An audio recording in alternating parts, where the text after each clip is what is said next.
viewers, welcome to Bratati Science class once again to all of you, and I am Bratati and let's start today's topic, which is forest. Directly I went to the topic क्योंकि forest is such an important thing. अगर one नहीं होता तो रामायण नहीं होता, वनवास नहीं होता, राम की वनवास नहीं होता, हनुमान जी भी सीता को अशोक वाटिका या अशोक वन से ढूंढ के वापस नहीं ला सकता, राइट? सो वन is very important. Valmiki Ramayana रच नहीं सकते अगर ये वन नहीं होता. So this forest is very very important for us. So let's start today's topic. We are talking about forest, why it is important in our life. If there is no forest, what will happen? We will cover these things. Now first, if it is a forest, so what comes to our mind? It's jungle. जंगल जो बोलता है, जंगल book देखा है हमने, Mowgli का film देखा है. क्या होता है वो जंगल? एक वास्ट एरिया है. It's a large ecosystem and 90% of the terrestrial biodiversity is present and in the form of forest. क्या क्या बता दिया मैंने बताया टेरेस्ट्रियल जिसका मतलब है लैंड, एंड बायोडाइवर्सिटी मतलब उसमें डिफरेंस और डाइवर्सिटी दिखा जाता है. इसमें एनिमल्स भी रहते हैं, प्लांट्स भी रहते हैं, छोटे छोटे माइक्रो ऑर्गेनिजम्स भी रहते हैं, बर्ड्स रहते हैं. So this are totally making the forest, right? तो ये जो फॉरेस्ट होता है इसको हम डेफिनेशन क्या बोल सकते हैं? फॉरेस्ट का डेफिनेशन हो सकते हैं, it is a largest ecosystem. और ये इकोसिस्टम में मेनली क्या रहता है? कंटेन्स, इसमें रहता है फ्लोरा. Remember flora. फोना क्या होता है मैं बताती हूं. माइक्रो ऑर्गेनिजम्स, माइक्रो ऑर्गेनिजम्स, ठीक है? तो इसमें मैंने यूज किया है दिस वर्ड फ्लोरा. ये फ्लोरा जो होता है this represents all the plants. ये जो फोना होता है this represents all the animals and the birds. Micro organisms जो होता है, जो छोटा छोटा ऑर्गेनिजम्स है जिसको हम विदाउट माइक्रोस्कोप नहीं देख सकते, उसको हम बोलते हैं माइक्रोब्स और micro organisms, right? So these consist of our forest. छोटे बच्चे पार्क में जाते हैं, that is an artificial place where we can see only the bush and the grass, slide, swing etcetera. हम लोग जाते हैं जू में. Zoo is again a smaller part where we can see the animals and the plants. Animals are either enclosed in cage or they are open to a certain place, right? Not so vast like a forest. Have you ever done to forest? Write in the comment box here. Okay, so now we are moving to flora and fauna, right? The plants. The plants are the major part in the forest. Now plants, how do they produce their food? You remember photosynthesis.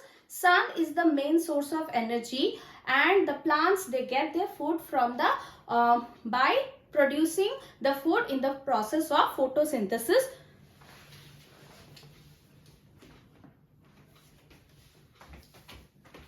With the help of sunlight, carbon dioxide, water, right? They will produce the food in the leaves. So leaves are the kitchen of the plants. As plants are producing their own food, we can call them as producer, right? We can call them as producer. Now we are learning about producer, or we can call them as autotroph. Trophic. Autotrophs are the plants.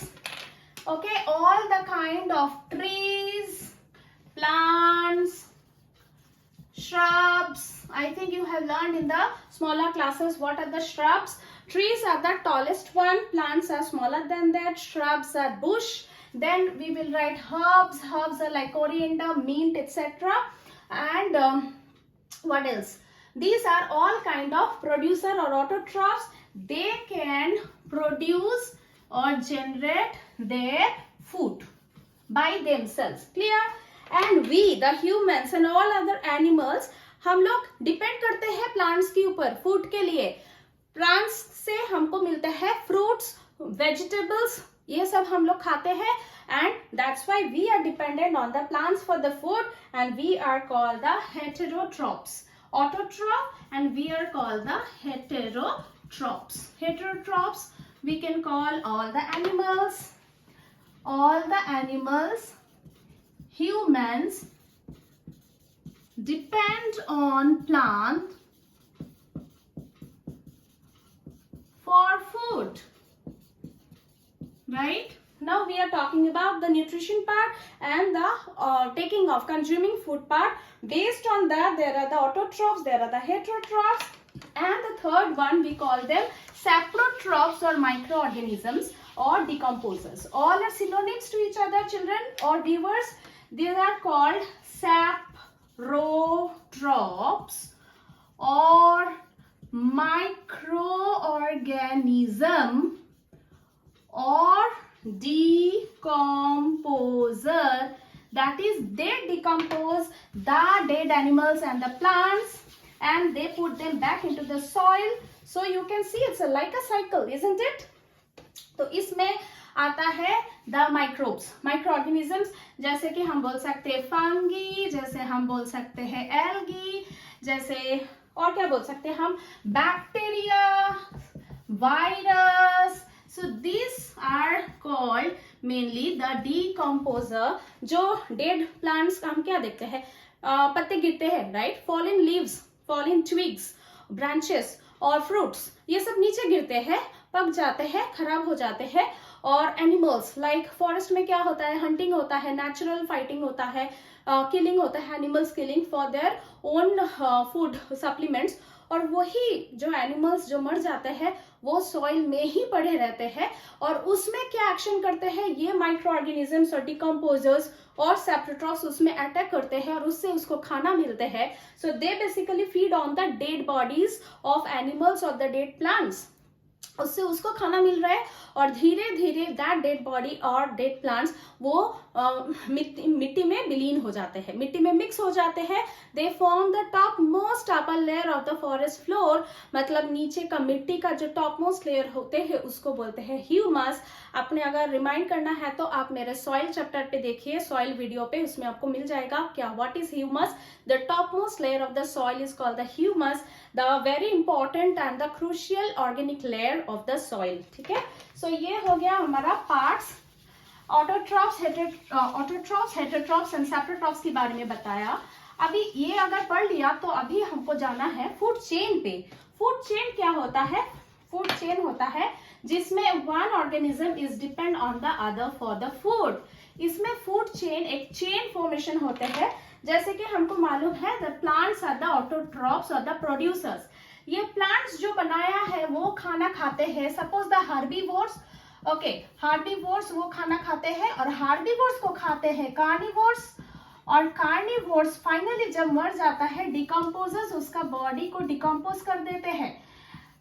Finally वो मिट्टी में मिल जाते हैं और वो मिट्टी से nutrition मिलते हैं प्लांट्स को. Basically they form a chain और इसी चेन को हम बोलते हैं फूड चेन. फॉर एग्जाम्पल ले लिया एग्जाम्पल ग्रास. ये ग्रास को खा रहा है कौन? Grass hopper. ठीक है, ये ग्रास हॉपर को कौन खा रहा है? जो है सपोज फ्रॉग.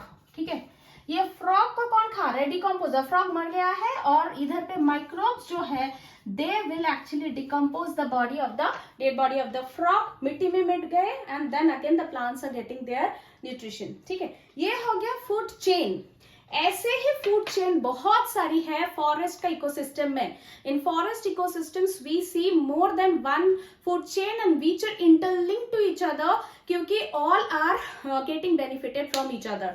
सोचो यही फूड चेन, ठीक है, एक और फूड चेन इससे भी बना सकते हैं हम. जैसे कि ये जो ग्रास है इसको ग्रास हॉपर नहीं खा रहा है, इसको डायरेक्ट कौन खा रहा है?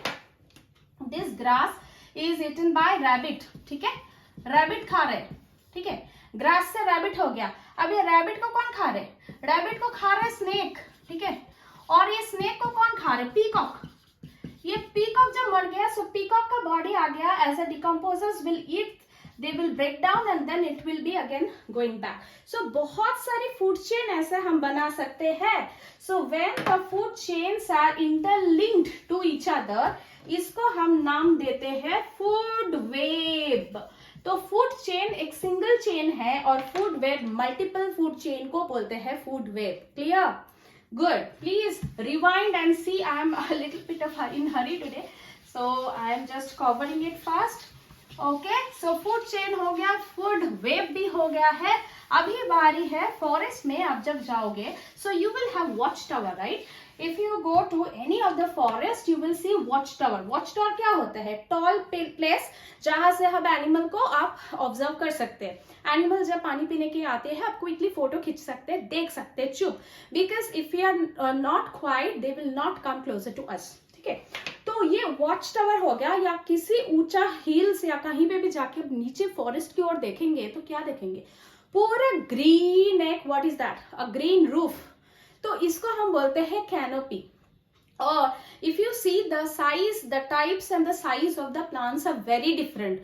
एक जैसा एक हाइट का प्लांट्स नहीं होते फॉरेस्ट पे. कुछ होता है टॉल, कुछ होता है उससे कम, कुछ होता है और भी कम, कुछ होता है नीचे.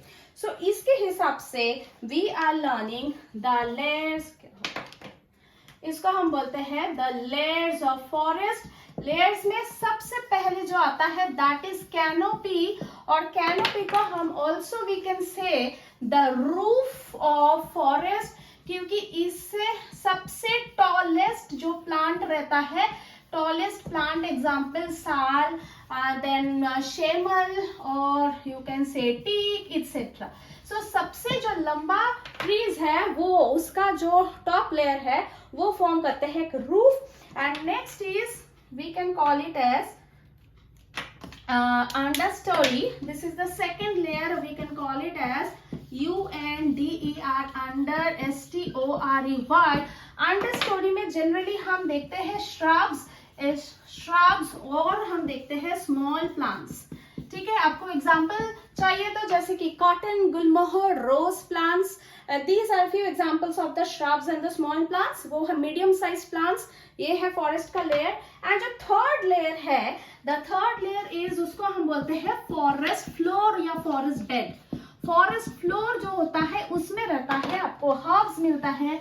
हर्ब्स जैसे कि मिंट, कोरिएंडर, ओके, और मिलते हैं ग्रास. ठीक है, एकदम स्मॉल जो फॉरेस्ट का फ्लोर बिठाते हैं उसको हम बोलते हैं forest floor. Right now the layers हो गया. अभी इसमें से जो फॉरेस्ट फ्लोर या फॉरेस्ट बेड के बारे में मैं बोल रही हूँ, that remains always moist, humid. कभी आपने नोटिस करोगे आप नीचे चल रहे हो तो वो मडी है, राइट, और आपका जो शूज है ना, आपका शूज का उसमें अच्छी तरह से उसमें प्रिंट हो जाते हैं, फुटप्रिंट.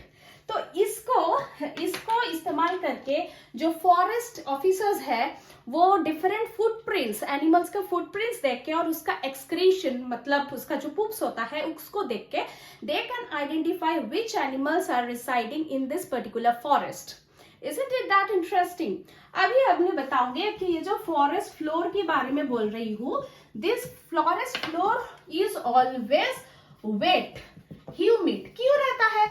क्योंकि नीचे तक सूरज की रोशनी नहीं पहुंचते, उतना नहीं पहुंचते थोड़ा सा पहुंचते हैं, नहीं तो हम चल कैसे रहेंगे. लेकिन it's not that much of the sun rays reach to the forest floor. That's why most of the time it is wet and humid. और इसमें क्या गिरते हैं? इसमें fallen leaves, twigs, branches, fruits जो कि खराब हो गया है चीज वो सब पड़ते हैं. या some animals have died और rabbit मर गया है, that is also there. So that keeps it always wet and humid. हो गया. अगर हम फॉरेस्ट के बारे में इतना पढ़ रहे हैं तो अभी हमको पढ़ना चाहिए कि what are the useful, why forest is so important. Why, क्या क्या पॉइंट हो सकते हैं? फॉरेस्ट है so we can get maximum rainfall. We can get rainfall. ये कैसे हो सकते हैं? फॉरेस्ट से कैसे रेनफॉल हो सकते हैं? वी नो ट्रांसपिरेशन है, पत्ते से जो एक्स्ट्रा एक्सेस वाटर है that will be in the air, that will come to the air. Please follow transpiration. I have a lesson on that. Please follow back the old videos. You can get it. What is transpiration? जो excess water है plants का leaf से वो vaporize और evaporate होके वो बाहर atmosphere पे चले जाते हैं. उससे क्या होता है? लास्ट क्लास में हमने पढ़ा है थे वाटर साइकिल. उससे क्या होता है? वो वेपराइज होके इवेपोरेट होके ऊपर जाके कंडेंस होके क्लाउड्स का फॉर्मेशन करते हैं. और क्लाउड्स जब ज्यादा से ज्यादा वाटर वेपर होल्ड नहीं कर सकते, so that comes out in the form of precipitation और रेन वाटर सिपेज होके ग्राउंड वाटर में चले जाते हैं और वाटर टेबल को कांस्टेंट रखते हैं. Right, so rainfall which is very much important for agricultural purpose. Farmers are very happy. Proper rainfall होता है. Number 2 is prevent or stop soil erosion. ये क्या होता है? soil erosion, check on soil, chapter soil, उसमें मैंने बोला है ये प्लांट्स का जो रूट्स होता है that go deep inside the soil and soil particles को पकड़ के रखते हैं. They tightly hold the soil particles so that when the wind comes, the water comes, it doesn't erode away, it दूसरी जगह पे चले नहीं जाते. तो सॉइल का पार्टिकल उधर ही टाइट होके बैठे रहते हैं. इसको बोलते हैं प्रिवेंट, स्टॉप करते हैं soil erosion and also prevent flood. अगर सॉइल इरोशन पे स्टॉप कर दिए तो इवन फ्लड को भी, जब आप देखते हैं फॉरेस्ट फ्लोर में क्या होता है, रेन वाटर आके सीपेज होके नीचे चले जाते हैं. नेचुरल प्रोसेस, वाटर टेबल को कंस्टेंट रखते हैं. So it prevent the flood. Number 4, it's a habitat for animals, different animals, birds, right? Animals, birds, even some tribal people जो humans है, tribals, and ये जो tribals है they depend on the forest for the food के लिए. medicinal plants बहुत सारी है, so for the livelihood they get the wood, they get the timber, so पूरा तरह से they are dependent on the forest. Forest नहीं है तो एनिमल्स का नेचुरल हैबिटेट नहीं रहेगा, बर्ड्स का नेचुरल हैबिटेट नहीं रहेगा, even the plants are not there, तो हमारा पूरा जो साइकिल है वो चले जाएंगे, डिस्ट्रॉय हो जाएंगे. We get many useful products, like useful products for example, can you tell me some? Wood सबसे पहले आता है, then timber, we get wax, we get honey, we get fruits and all, right? ये तो 5 point हो गया. बहुत सारी आगे भी बोल सकते हैं हम. लाइक फॉरेस्ट नहीं है तो वो जो इकोसिस्टम का क्या होता है वो डिस्ट्रॉय हो जाएंगे. So if forest are not there, canopy is not there, direct sun का हीट नीचे आएंगे और उसकी वजह से सॉइल ड्राई हो जाएंगे, फॉरेस्ट फ्लोर ड्राई हो जाएगी, इरोशन होगा, ग्लोबल वार्मिंग ज्यादा होगा, ग्लोबल वार्मिंग होगा, पॉल्यूशन होगा.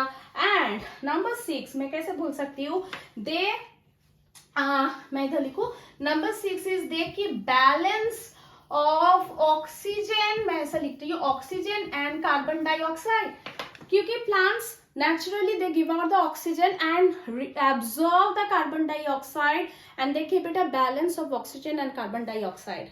So this is what all we have discussed. अच्छा, थोड़ा point मैंने बोलना चाहती हूँ. what is crown?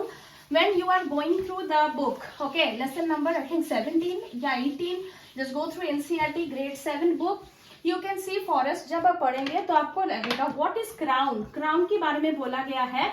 Crown is the stem के ऊपर जहां से प्लांट से ब्रांचिंग होता है, that part is called crown. जैसे कि we can write the upper part of stem of the plants from where branch begins, उसको हम बोलते हैं crown. You can also see the diversity entity, green lungs, इसको the forest को बोला जाता है green lungs. I hope you know why lungs. Lungs का क्या काम है? लंग्स का काम है ऑक्सीजन को निकालना, producing oxygen. They produce huge amount of the oxygen and absorb the carbon dioxide. इसको ग्रीन लंग्स बोला जाता है. और डाइवर्सिटी एंटिटी क्यों बोलता है? इसको बोलता है डाइवर्सिटी एंटिटी. इसका मतलब है कि ये जो वेरियस जो flora fauna, flora you know the plants and fauna you know the animals, इतना ज्यादा, अगर फ्लोरा ज्यादा है तो फौना ज्यादा होगा, फौना ज्यादा है तो डिकम्पोजर ज्यादा होगा. So this process will be continuously cycling process and also huge amount of the large populations of this flora fauna will be continuing, which is very very important for us. ठीक है, so ये था आज हमारा chapter. I hope you like today's class very much. Please feel free to like, comment, share with your near and dear ones. मैं हिंदी और English दोनों language में बताई ताकि आप लोगों के लिए आसान हो. A quick recap of what we have done. So number 1 we have seen the definition of forest. होता क्या है forest, right? Number 1. Number 2 we have learned about the 3 layers of the forest. 3 layers of forest जिसमें रहता है canopy, understory, also the forest floor. Then we have learned the autotrophs, the heterotrophs, heterotrophs, and saprotrophs, autotrophs, saprotrophs. We have learned about this. We have learned about food chain and food web. Food chain and food web. We have learned about crown and diversity entity. We have covered everything. The importance of forest. Why forest is important and if forest is not there, if deforestation continues, what will happen? Okay, so I hope you already subscribed. If not, please subscribe this channel and click on the bell icon and then choose all to get all the notifications, whether it's community, whether it's a video or a shorts, to get updated. Stay tuned, stay happy. See you in the next class. Bye.